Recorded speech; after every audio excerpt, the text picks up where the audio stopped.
Hi అండి. పెసరపప్పు చేసి చూపిస్తా. స్టవ్ ఆన్ చేసిన, గిన్నె పెడుతున్నా.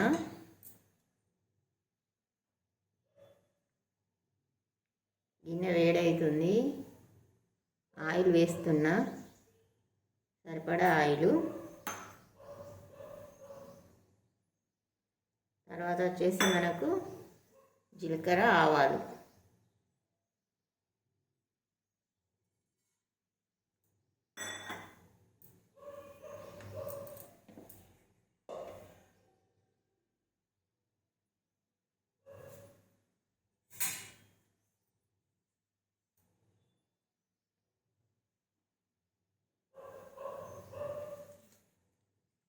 తర్వాత కొద్దిగా కరివేపాకు. తర్వాత పచ్చిమిర్చి, ఉల్లిగడ్డ కట్ చేసిన 5 పచ్చిమిరపకాయలు, ఒక ఉల్లిగడ్డ పెద్ద సైజు.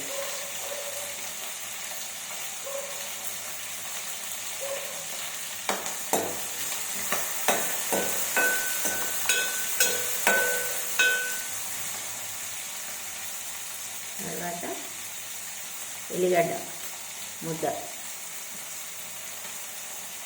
ఉల్లిపాయలు పొట్టు తీసి దంచి పెట్టుకున్నాం.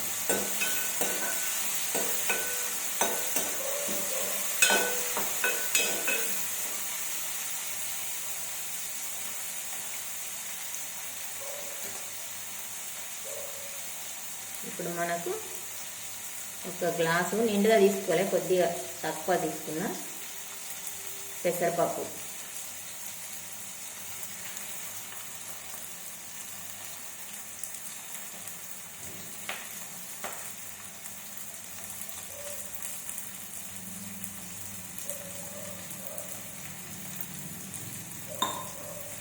ఇది మనకు మంచిగా ఆయిల్లో గోలాలి.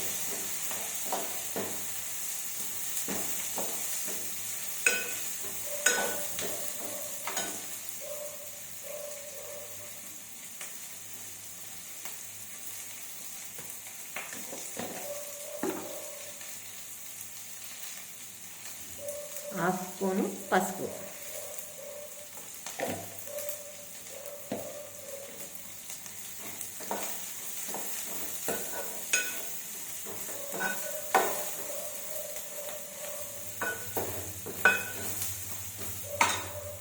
తర్వాత కొత్తిమీర ఆకు, తర్వాత మెంతి ఆకు, కొత్తిమీర ఆకు, మెంతికూర ఆకు.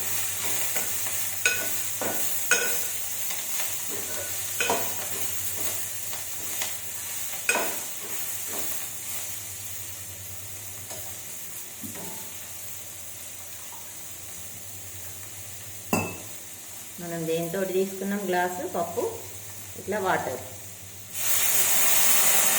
ఒకటి,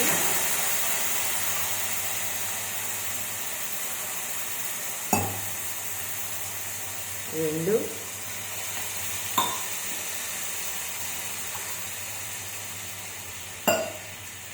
3. గ్లాస్ పప్పుకు 3 గ్లాసుల వాటర్.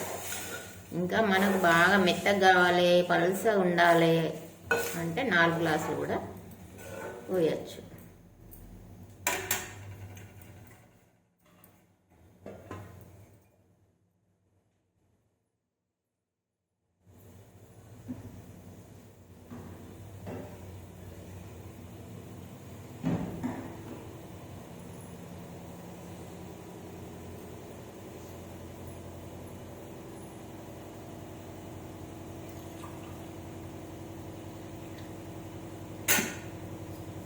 ఇప్పుడు 4 గ్లాసులు పోతున్నా వాటర్.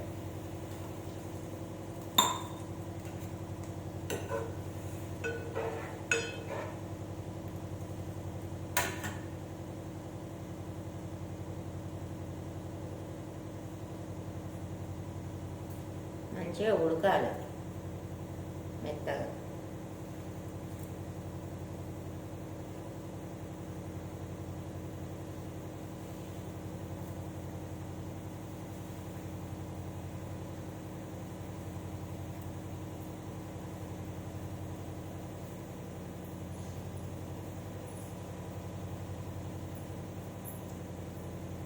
ఈరోజు సాటర్డే పెసరపప్పు చేస్తున్నాను.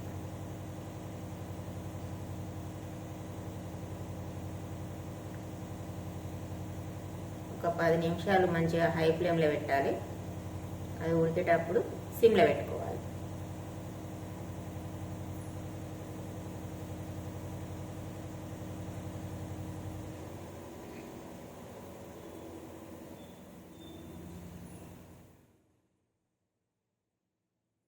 నేను చేసే వంటలు ఎట్లున్నాయో చూడండి.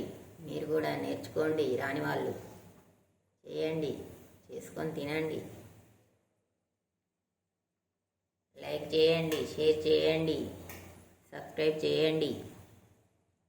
తెలంగాణ వంటలు, అన్ని రకాల వంటలు వస్తాయి నాకు, చేసి చూపిస్తా.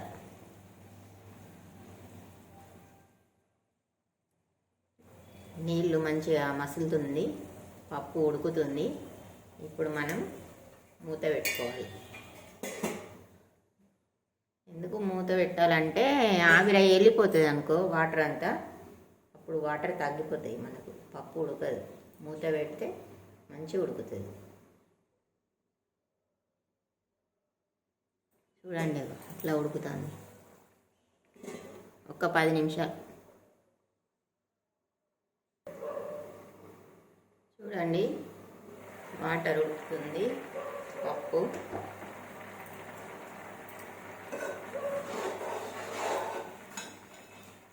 ఇప్పుడు మనము సిమ్లో పెట్టాలి. స్టవ్ సిమ్లో పెట్టి ఒక 10 నిమిషాలు ఉడికించుకోవాలి.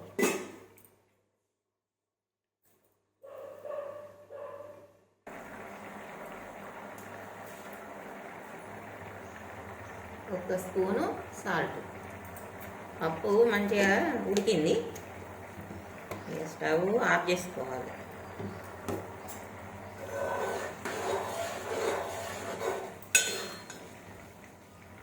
కొంచెం ఒక 5 మినిట్స్ అయితే వాటర్ కూడా దగ్గరికి అవుతుంది.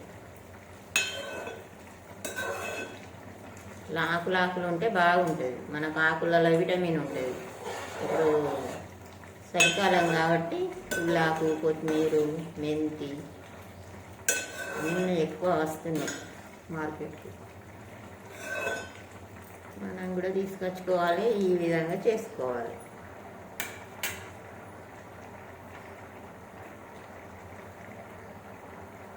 కొంచెం లాస్ట్కు కొత్తిమీర.